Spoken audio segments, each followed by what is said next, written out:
I believe it is indispensable from both an economic and a political perspective that the World Trade Organization should have the role that is foreseen for it. Without that, the world into which we will be rapidly moving would be a divided world of conflicting blocs and countries with spheres of influence seeking the type of advantage over each other that has in the past led to wars and conflict. The globalization of trade markets and the establishment of the World Trade Organization were meant to lead to an era of peace and prosperity, and a fair playing field for all nations to trade equally. But shortly after its creation, the WTO was already the target of mass protests by environmentalists, labor rights groups, and others who argued globalization was harming the most vulnerable. The whole world is watching! The whole world is watching! Alongside this protest by American activists was a broader international critique that while global trade was touted as a tool to help lift developing countries out of poverty, its rules often led to the opposite result. Trade policies favoring powerful countries and multinational corporations left poor countries economically vulnerable, and when hit with disasters and crises, in need of international aid. This reality has given rise to a simple idea: trade, not aid. The argument goes, countries wouldn't need aid if they were able to trade fairly.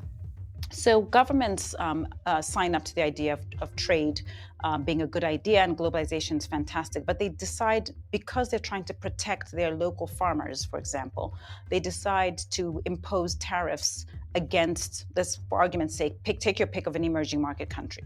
The problem is, as a substitute for the lost trade revenues to those poor countries, many international voices decided that the best way to sort of bridge that gap was to give these countries aid. So what would more equitable trade policies look like? And are they achievable at a time when countries are turning to protectionism and self-interest? From Geneva, Switzerland, this is Rethinking Humanitarianism, a production of The New Humanitarian. I'm your host, Hiba Ali. When Ngozi Okonjo-Iweala was appointed Director General of the World Trade Organization in 2021, she was the first African and the first woman to hold that position. And she vowed to make trade a tool to address inequality. This is a chance for us to, in this diversification and going global, to integrate those countries and areas and parts of the world, or even parts of a country that have been left behind, not included in the benefits of globalization. So relocating or diversifying your manufacturing sites to other countries in the developing world, as you seem to be doing, Pat, is a good thing. We see shifts to Vietnam, Laos, Cambodia, Bangladesh, Ethiopia, and so on in our data. And I call it a way of re-globalizing and using this globalization and supply chain to solve some of the inequality problems. Is that vision possible? How can countries with weaker economies truly benefit from trade? And would that allow them to be less dependent on aid? To help us answer these questions, we're joined today by Gyude, the former Liberian Minister of Public Works and now a senior fellow at the Center for Global Development. He joins us from Washington, D.C. Hi, Gyude. Hi, thanks for having me. Nice to have you here. And Nick Dearden is the director of Global Justice Now, a UK-based organization that campaigns on global trade issues. Nick joins us from London. Welcome. Thank you. Nick, I want to start with you because, as I mentioned, liberalized trade is often promoted as a tool to lift people out of poverty, but we've seen historically that free trade agreements have often had the opposite effect. So walk us through how current trade rules affect poor and developing countries. I think it's really important to say at the outset, trade can be an important force that helps lift countries out of poverty and helps them develop, but it depends on what term trade is done. And there's a huge difference between trading and the kind of free trade ideology that we've seen embedded in trade rules from the mid-90s onwards. So there was a huge change in the middle of the 1990s with the formation of the World Trade Organization. that really changed the way that trade happened. Up to that point, of course, there'd been a lot of trade happening around the world. Tariffs were actually fairly low coming out of the Second World War.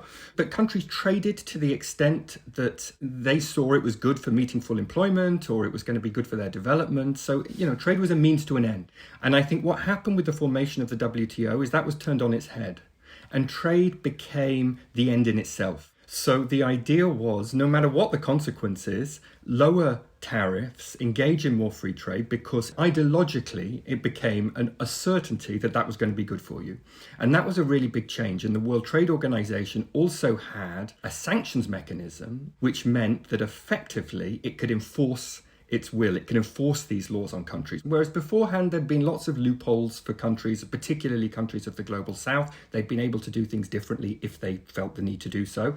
That all became very, very different in the mid-90s. And I think the second thing which is important to remember about this period is trade became all-encompassing. It became about far more than I sell you coffee and you sell me fabric. It became about a whole range of global economic rules that up to that point we'd not thought of as trade rules before. There I'm thinking about things like intellectual property, which I know you discussed in your previous show, but particularly around medicines and who has the right to use certain intellectual property. It's about things like the regulation of services. It's about things like capital investment and the protection of capital investment. A whole range of other issues were put on the table that went far beyond trade per se, and I believe made a huge difference to the ability of countries to be able to protect their own populations and develop in the way that they saw fit. So could you walk me through that last bit? How did it then affect the ability of populations to take care of their own people, respond to crises, etc.? What is it about that new trade architecture that developed, as you've described, that was harmful? Most countries that have developed into what we call advanced economies, be it the UK, the US, any European country, South Korea, Taiwan, they've all done that by basically finding out how other countries were doing things, taking the skills and technology and just doing it themselves. Right? They didn't need to reinvent the wheel. And in the case of China, for example, that often meant literally taking stuff apart, working out how it was made and producing it themselves. They were able to develop technologically based upon what was happening elsewhere in the world. And that was extremely beneficial for them. Under WTO rules, for example, the TRIPS agreement that protects that intellectual property and says every country on earth must have the same intellectual property standards, more or less, as the United States, they're no longer able to do that. That property is heavily protected. And we saw what that meant very, very clearly in the pandemic, where a bunch of companies based in the West were able to sit on intellectual property that prevented other countries from using that know-how. And that was a problem because it meant we couldn't produce the amount of COVID vaccines we needed. But actually, it's a much bigger problem because it means that all sorts of countries are now locked out of mRNA technology, which could be really important for fighting a whole host of diseases. This is really at the heart of development. It's really at the heart of how countries are able to promote their people's health.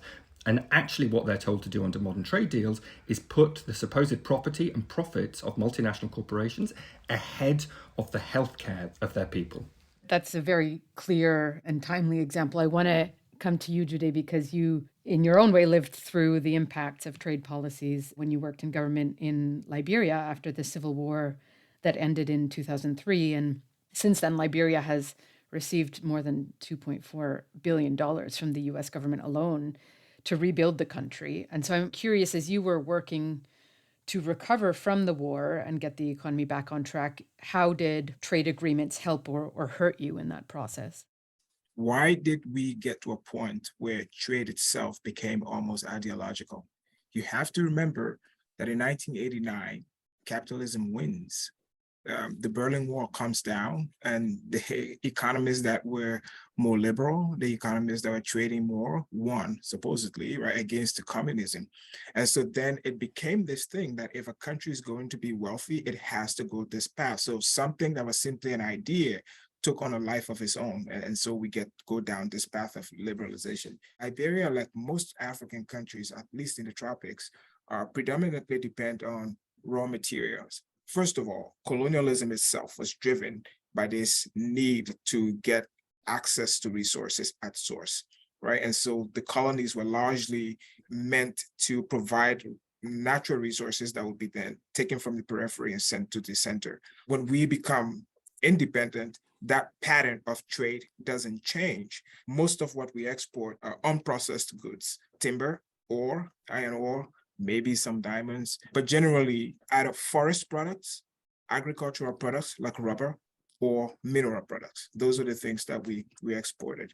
And that's a good thing, because out of that exchange, we're able to get resources to pay for the domestic needs that we have. The difficulty for countries in our position is that the terms of trade have not changed for a long time. When we do an exchange, I gave you something of a certain value, you gave me something in return of a certain value. What's happened for countries in our position is that for the last 50 years, the value of what we have been able to give has diminished, while the value of what we get in return has gone up. So for example, Nigeria will export crude oil and import jet fuel or gasoline. The finished and processed product is significantly more expensive than the unprocessed product. And so over time, the terms of trade has worsened for us in that position. And what countries in my position, whether it's Liberia or Cote d'Ivoire, what we've wanted to do is to move up the value chain. As we slowly move up the value chain, what we get in exchange for the goods we give now is higher, which comes back to your question. The more value we get out of our exchanges, the more resources we have to take care of our needs, reducing our need for aid, right? It means that in times of crisis, we are way more resilient because we get more out of that. So historically, even in instances where the rich countries have said, yeah, you can export anything that you want to export to us, they begin to escalate tariffs the more value you add to that product. So if you're going to send us cocoa beans, that's great. But if you convert the cocoa beans to cocoa powder or cocoa paste, tariffs go up because now you're beginning to add value. There's a report that came out last year from UNCTAD that showed that 45 out of 54 economies in Africa still depend on commodities, unprocessed raw materials for more than 60% of their exports. So it means that the composition of the basket, the things that we export, there's really no diversity. And because of that, it makes us exposed to any shock, whether it's Russia invading Ukraine or it's COVID. As soon as the shocks happen, because we don't have the resilience, we stand in need of aid. I want to pick up on that because you're pointing to what it is that countries like yours are in a position to export, but there's also the angle of the kind of exploitation that's happening or the extractiveness that's happening in the process that you've just described. And earlier this season, we heard actually from a Somali American activist and aid worker, Dearden Ali, who said African countries, as you have just said, wouldn't need aid if they were allowed to trade at the same level as other countries. There is no real intent and desire to lift people out of poverty in global South and make these countries sovereign, independent, equal members of the global trade system. So I'll give you a good example. Why is it that the largest producers of cocoa in the world are in Africa? But at the same time, tell me, when was the last time anybody ate a chocolate bar from Ghana? I've never had a chocolate bar from Ghana.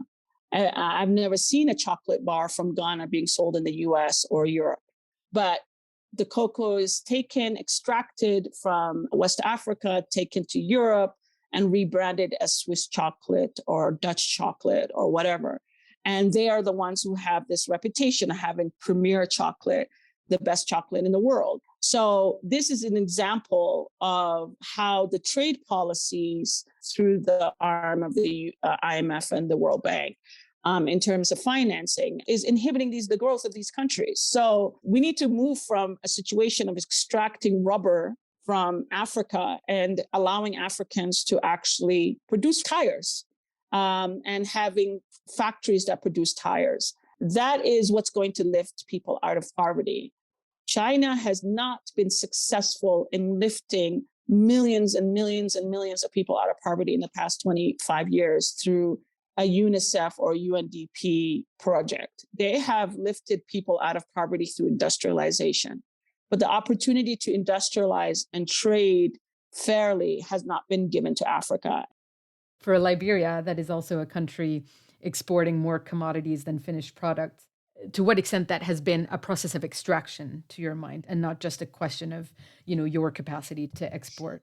Most times, we sign a long-term agreement with a company that extracts the natural resource, and they pay royalties to us. The mother company would be in the UK, and the company comes to Liberia and creates a Liberia subsidiary of the mother company and signs a long-term agreement, an off-take agreement with its mother company. When it extracts the ore or the natural resource from the country, it sells to its mother company at an artificially depressed price, because the taxes and royalties they pay is based on how low or how high they sold whatever they sold. And so by selling to the mother company at a depressed price, it means what they have to pay in taxes to us is significantly low. The mother company, of course, is free to sell it at the regular price on the world market. So in the process of the exchange, they become significantly wealthier, and we don't. I think that's one of the reasons. The second thing is, when you try to add value to cocoa, then you face non-tariff barriers. Non-tariff barriers would be like health-related things. For example, the EU would say, for cocoa to come, for it to be processed and brought into the EU, these are the specifications. And sometimes the imposition of those specifications are outside the means of many developing countries to be able to do. So it's easier to just send the beans, which are very cheap, than to actually add anything to it. There was a report that came out, I think in 2019, that showed that $1 trillion worth of natural resources, the rights to those resources were for companies that are registered in the UK. The resources are in Africa, but the people with the rights to extract and sell them were listed in the UK. So even out of that exchange, most of the value accrues to places outside of Africa. So it goes back to the point that you said.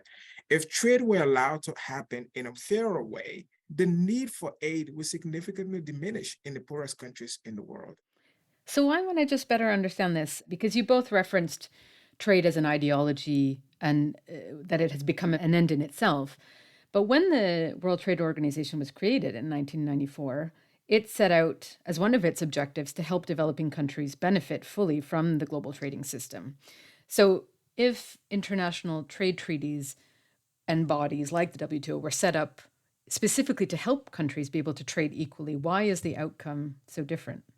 So there's a huge difference between free trade in theory and what it actually looks like in practice. The very corporations that benefit so much from this trade system were there in the negotiations on the teams of the most advanced countries when they were actually discussing what the WTO rules should look like.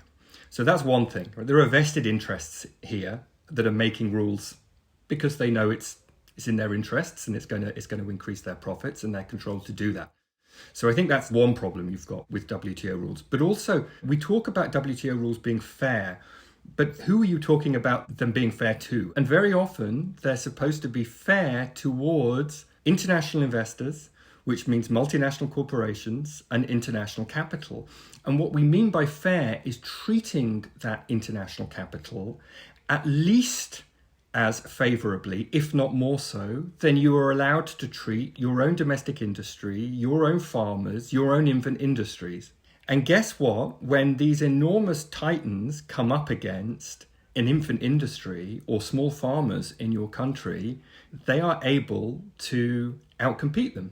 No country has ever been able to develop without protecting its industries and its farmers. And yet under WTO rules, they weren't allowed to do that. Why? Because we were told that wasn't fair on international competition. And I mean, this isn't a WTO rule, but it is something that is embedded in many bilateral trade deals and bilateral investment deals.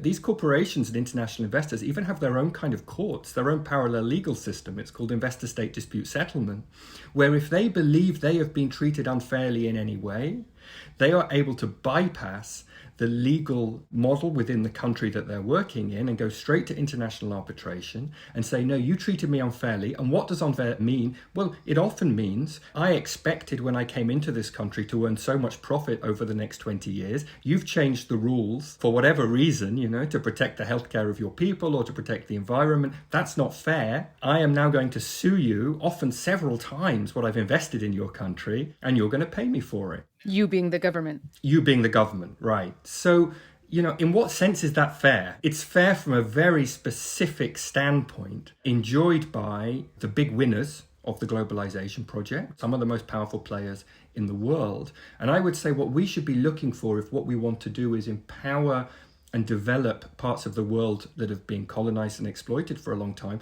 is actually say we don't want to be fair to those players. Actually, we have to change the rules that mean that those players have so much power and weight in the world. But trade rules as they exist at the moment make it much, much harder to do that. They strip governments of the tools that they need to develop their own economies and to protect their people and their environments. And so in 2001, there was this so-called Doha round of trade negotiations at the WTO, aimed at revising the rules to lower trade barriers and improve the prospects for developing countries. What success did that effort have? The problem was a lot of stuff was put on the table for developing countries in those talks that never actually materialized. And developing countries were told, you give us this, and you will get in return a set of rules that benefit you. And they didn't. It never happened. So developing countries gave up on the intellectual property provisions. They gave up on TRIPS. They allowed agriculture to be inserted into WTO rules. Yet they never got back what was promised. And effectively what this comes down to is just realpolitik. It's just within those negotiations, the US would come with its corporate interests, with its lobbyists. They would understand very well exactly what they were negotiating. And many countries just simply didn't have the lobbying teams, the expertise. They simply weren't able to push back. Although I would say, there was a limit to that. And the limit was reached when the WTO effectively stalled at that period. You will remember the Battle of Seattle and the big protests that went on. And it was actually the case that many, many years the WTO was unable to come up with an agreement because developing countries were saying, we just don't think this is right. This isn't fair and this isn't going to benefit us. And that's really interesting. And that's when the real momentum moved outside of the WTO to the bilateral trade agreements, the bilateral investment agreements, and so on. And power was kind of moved and relocated there. I think from that moment on, any idea that Doha was going to be beneficial for most countries in the world was effectively gone. And unless you were a country like India, say, which is a big enough country that is actually able to say, we ain't doing this, or China says, whatever you say here, we're going to do things a bit differently from this, And of course, most countries in the world don't have that kind of power or leverage. What you saw, as we've already heard, really eloquently, was the reinforcement of a terms of trade that is effectively colonial, that effectively comes from the days of empire and has never really been changed. Gyude. Trade policy is itself an extension of countries' foreign policy. Foreign policy is driven by the domestic political economy. So I want to step back here. Across the European Union and here in the United States, there's significant support from the governments to farmers. Sometimes those subsidies undercut the competitiveness of even the poor countries. So in areas where the poor countries would have done really well, because of the amount of support and subsidies farmers in rich countries get, they're able to outcompete them. The farming community in the United States is telling the government, you cannot sign anything that puts us at a disadvantage, right? They're already the farmers in the wealthiest countries in the world. So of course, they're significantly more competitive than your smallholder farmers across much of the places we're talking about, like where I'm from. If we were to make the rules fair, they would be impacted by those. And so back to Doha, in previous rounds, developing countries gave and gave and gave and got nothing in return. The terms of trade didn't change for them. International trade sort of cemented them at the bottom of the value chain. That's why, personally, I'm hopeful for the Africa Continental Free Trade Area, because if we're able to create a single market out of 54 economies, then we are India-sized. Then we're China-sized. And all of a sudden, it gives you leverage and power to be able to make those kinds of changes on the international scene. So I want to turn to the way forward. And this new kind of intra-African trade agreement is one step that has been touted as a positive move. But sticking at the kind of global level, I heard the Director General of the World Trade Organization, Ngozi Okonjo-Iweala, describing the reaction of one of her children when she said she was taking the role. And her son saw trade as kind of marginalizing people, leading to all this inequity, and said to her, how can you do this? How can you join the WTO? And she said that in the preamble text of the World Trade Organization's agreement, its stated goal is to raise living standards and support sustainable development, and that her vision was to turn this instrument, trade, into one of inclusion, and to see how trade could be a solution to the pandemic, to climate change, etc. So I'm curious, in her nearly 2 years in office now, has she made progress on that vision of transforming trade into a force for good? I feel sorry for her. It's so hard because, I mean, she takes over and we have this global pandemic. And one of the things that COVID ended up doing, it made countries really parochial. Countries turned inward. They began to focus more on protecting their companies, protecting livelihoods of their citizens, and ensuring that their firms survive. So she comes up at a moment where countries are not really interested in doing things to open up trade, right? I mean, so that's one thing. And just when that is beginning to subside and the world is beginning to open up again, Russia decides it's time to invade Ukraine. And so her tenure has coincided with a set of crises that have really made it difficult for trade to expand. So the intent is still there, and you can see she's trying really, really hard, but her efforts have significantly been overtaken by events. I still think there's an opportunity here. You know, Rahm Emanuel, the former White House chief of staff under Obama, is reputed to have said, you know, you never let a good crisis go to waste. Like, you know, like in the midst of crisis, there could be opportunities.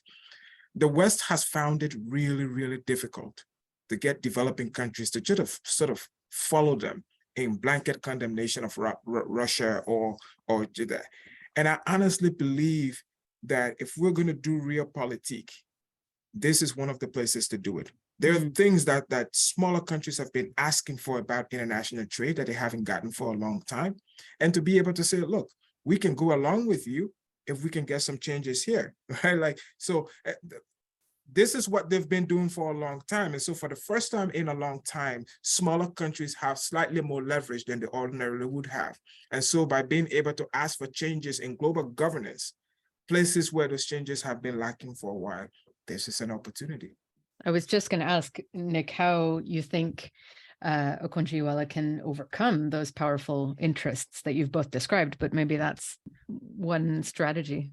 We've been involved really actively in trying to get just a temporary suspension of the intellectual property laws I described earlier, just on the COVID medicines. And it was, you know, a Herculean effort that, you know, in the end, even President Biden supported it, right? But it still didn't get through. So it was incredible. And I think, you know, the idea that one person is going to change this, I mean, they're just not. It's too big. I just think a perfect metaphor for this is, you remember the ship early in the pandemic that got stuck in the Suez Canal, right? Because we've actually built ships that are too big to go through the main artery of the supply chain system, because that's how just in time the markets are that we're trying to provide with. It's incredibly fragile. And I think, you know, countries like my own have also realized it's meant a deindustrialization to some degree that's left large portions of our populations deeply unhappy, angry, frustrated, and disempowered. And that can't go on. You can't forever just tell people, don't worry about it, the market will provide you cheaper goods, and it doesn't matter if you have a job or not, and it doesn't matter if we have any industry or not. Also, what the United States and the United Kingdom and Europe also need to realize is, if it's good for us, it's good for every country in the world. If we are saying we need to rebuild our economies and we need to flout international trade rules to do that, we need to not only allow but support other countries around the world in doing that too. They are not simply a source of our raw materials for our green revolutions. They also need to change their economies. And I think that's going to be the argument. But I still think that probably has to begin happening at a national level, as opposed to just assuming that that's going to come out of a bunch of negotiations at the World Trade Organization, because the vested interests are too strong there at the moment. Gyude mentioned, for instance, the African Continental Free Trade Agreement as one sign of progress. Where are you seeing movement in the right direction? He's absolutely right there. I mean, one of the most interesting experiments during the period of the World Trade Organization was actually in the early 2000s in Latin America, where the countries said, you know, these trade rules really aren't in our interests. And they even formed an alternative trading bloc called ALBA. And they said, you know, when we trade, we want to make sure that primarily it's about interregional trade, because our countries have more in common than simply fueling the hyperconsumption of advanced economies. And also they should be about redistribution from wealthier areas to poorer areas of our continent. There were some really interesting ideas, and it was never developed enough to be, I think, an experiment that we can look to and say, this provides a definite better way. But I think we can look back to some of those ideas and absolutely apply them within the African Union. There has to be not only a national, but a regional, I would argue, economic strategy of coordination that allows those countries to support and cooperate and integrate with each other. And let's remember, that was the last thing the old imperial powers wanted. Right? They wanted to break up these unions. The future should be for those economies, exactly like you said, to come together and say, we're going to build ourselves up and stand on our own 2 feet and build our own resilience. And we're going to work out a way of doing that. That doesn't mean we're not going to trade with other countries in the world, but we can only do that from a position of strength. I was just going to add to that intra-Africa trade is in the teens. I think somewhere between 12 to 15%. In Asia, it's over 66%.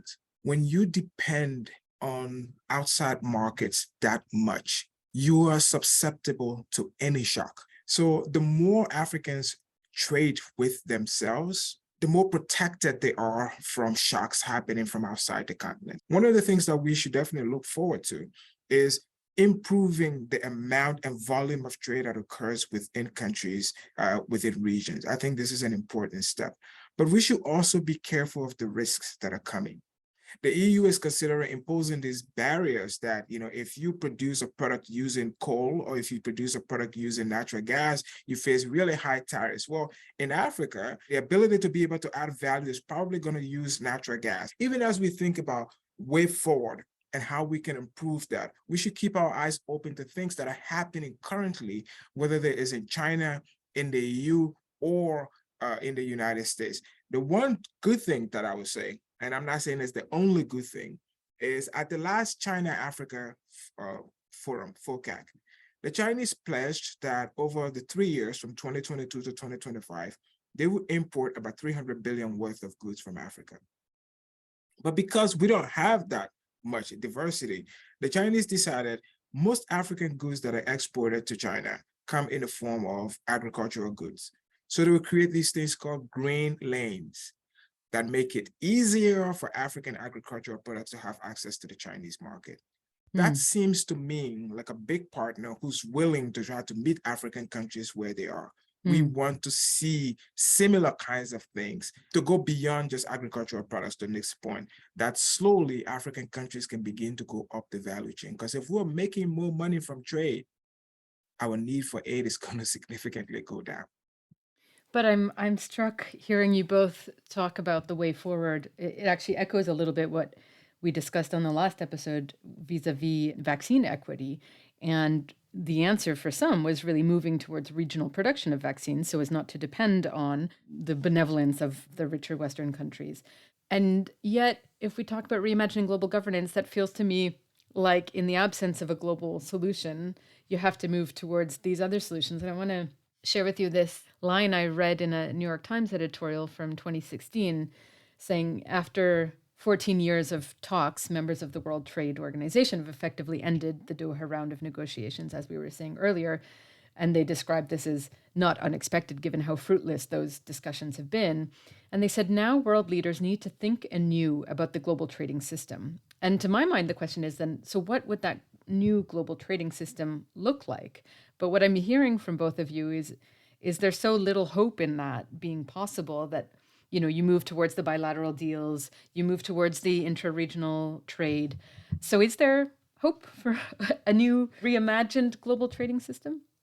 I think there is hope, but as I say, I think it comes out of the understanding at national levels that we have put far too much faith in the international marketplace, and we need some resilience. That doesn't mean you've got to make everything yourself.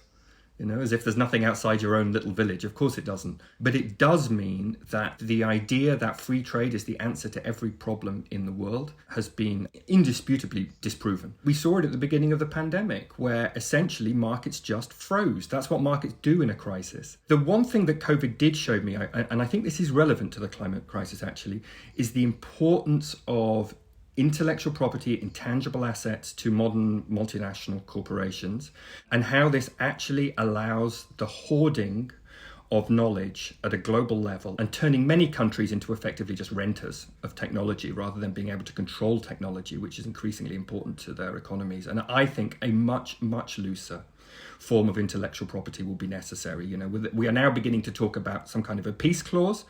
So any technologies that are to do with, you know, solving climate change or halting climate change, there is no intellectual property that's allowed on that kind of thing. That, for me, should be the absolute cornerstone of a new economic cooperation at an international level. And Gyude, what about you? What's your vision beyond kind of building the resilience of the African continent? You know, if you have been the dominant party for a long time, equality looks unfair to you. Mm-hmm.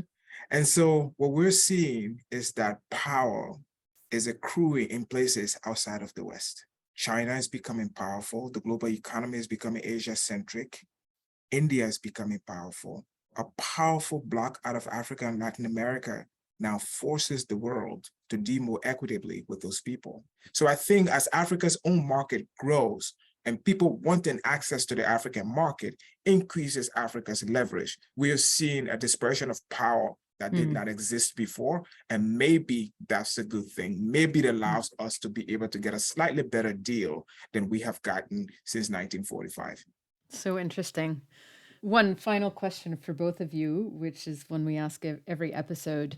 Nick, you mentioned this clause permitting countries to access climate technology without running into intellectual property issues.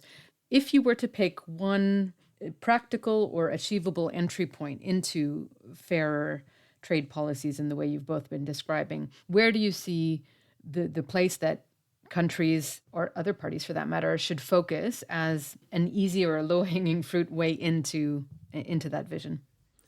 So I would definitely suggest that finally we are too late, but waking up to the climate crisis and how serious it is. The fact that so many governments now are saying, look, this is just too serious for us to be held up by all of these international trade rules. You know, this idea that the market is going to deal with climate change is just so far from the reality that they are just simply beginning to ignore them. And for me, that's a positive. In order to deal with the climate crisis, governments need tools, serious political and economic tools to protect their people and protect the environment and start developing their economy in a different way. And international trade rules cannot get in the way of that. And it doesn't just apply to climate technologies, it applies to food. You know, you look at India, which has been the big holdout country for many years now, saying we are not going to simply open up our entire food system to the international marketplace. That's not right. We want to be able to offer our farmers a decent price and certain protections and so on. And, you know, there's been a huge impasse for many, many years now. Well, with climate change coming, that's going to be all the more important. And so I think this idea of governments being able to protect their people, to use economic tools at their disposal, as every country that's ever developed has done, can be seen so clearly by so many people in terms of the dangers we face from global warming, that it gives us the opportunity to argue for a form of economics at an international level that once again begins to put the lives of people ahead of corporate profit, which has been the mantra of the last 40 years. I hear you on the kind of opportunity that exists right now, or the swelling of momentum, but I'm also hearing you say basically that governments should say no more often. Absolutely, they must say no more. If more governments had more successfully had the power and the leverage to say no from the mid-1990s, you know, we wouldn't have some of these awful rules. And, you know, I think as we said at the beginning, that's not to take the responsibility away from individual governments, but the idea that they shouldn't be able to act in the interests of their own publics because of a bunch of international agreements that have given preference to international capital for several decades. Yeah, absolutely. And I really hope that we're at a point now where governments are beginning to be able to say no more. It doesn't sound like super low-hanging fruit, but Gyude, maybe you'll come up with an easier entry point. Both the destination countries and the sending countries should agree that over the next 5 years, so Europe would say, we will no longer accept unprocessed raw materials. You have to add some sort of value. So what happens? All of the businesses across Europe and across China and the United States that are bringing that will have to establish some sort of processing capabilities in Africa. And in that one action, you improve the terms of trade for most African countries, right? Of course, that's not going to happen. But if the countries get powerful enough to be able to impose that. Like Cote d'Ivoire says, look, 5 years from now, we're no longer going to allow raw beans out of our country. And Europe is like, yeah, we're not going to allow raw beans here. All of a sudden, that processing begins to happen. That it creates jobs, it creates values. The countries are able to capture more value there. What's Europe's incentive in agreeing to that? None. That's right. But here's the thing. Europe is Africa's neighbor, and what Europe is obsessed with when it comes to Africa, of course, is to keep as many Africans at home as possible and then let them come to Europe. So the argument is, if there are more and more jobs in Africa, then maybe the Africans are not going to come here. That's your benefit. You get your immigration. And I would maybe add to that, again, in the wake of the climate crisis, many people here are beginning to think, actually, maybe we can't import all of our food. And that's not just talking about subsidies to the major corporate agribusinesses that we were talking about earlier. It's saying we need more small farmers here because we can't be completely dependent upon another part of the world to get all of our food. The idea that the market will deliver, that big business will deliver in any crisis has been disproven. And I think people are waking up to that. Why on earth should Kenya, should Ghana gear up their entire economies to serve our needs? I think a lot of people really do understand that there's a basic injustice there, and it's not how things should be. And it means that we've got to begin restructuring our own economies as well. It's just fascinating to see how this particular moment in history is bringing all of these things to a head, thanks to COVID, thanks to climate change. You mentioned, Gyude, the invasion of Ukraine, and that this really does feel like a unique moment in history in which some kind of change is on the horizon on some of these really intractable issues, and more broadly, a recognition that all of these questions that for a humanitarian community would never have been even part of the conversation before, like trade, is suddenly the links are becoming much stronger. So it's really interesting. And I'm surprisingly leaving this conversation thinking, okay, yeah, maybe change is going to happen. So thanks for that. Nick, Gyude, really, really interesting to speak to you both. Thank you very much. Appreciate it. It's a real pleasure. Thank you. Gyude Moore is a senior fellow at the Center for Global Development and formerly Minister of Public Works of Liberia. Nick Dearden is the Director of Global Justice Now. If you've got thoughts on this episode, write to us or send us a voice note at podcast@thenewhumanitarian.org. We did hear from a few of you about our episode from the World Economic Forum's annual meeting in Davos, in which we asked, are the world's business and political elite ready to share power in the way that is needed for some of the changes we've heard called for on the podcast to take hold? And in response, Dutch aid worker Arjan Hehenkamp posted on LinkedIn, of course they won't. And we shouldn't expect Davos to have actual responsibility or power. It institutionalizes unaccountable power. Just leave them to network, to drink, to fly, to rub shoulders with other rich and influential people. Change happens elsewhere, and so it should. In contrast, we also heard from a women's rights activist who was present in Davos, and she said the podcast made her feel more optimistic about activists' presence in Davos than she was when she left. Today, we'll leave you with some thoughts from journalist and author Haley Edwards about how trade rules govern our lives. This podcast is a production of The New Humanitarian. This episode was produced and edited by Marta Vanderwolf, original music by Whitney Patterson, and I'm your host, Hiba Ali. Thank you for listening to Rethinking Humanitarianism. Our forefathers got together at Bretton Woods and they created this global economy that we have now. And we remade it in the late 80s and the 90s with the World Trade Organization. The rules that we pass and that we embrace are the rules of the game that we live in. So let's think about that. Let's think about trade in that context. Let's think about what rules we want to embrace, what we want them to serve. Do we want global efficiency to be the paradigm that we think of, or do we want it to be something else, maybe like global prosperity? Global prosperity for normal people, for farmers and ranchers and everyday Americans. It's because the rules that we pass are the rules of the game, and when we talk about trade, we're talking about rules. Thank you so much.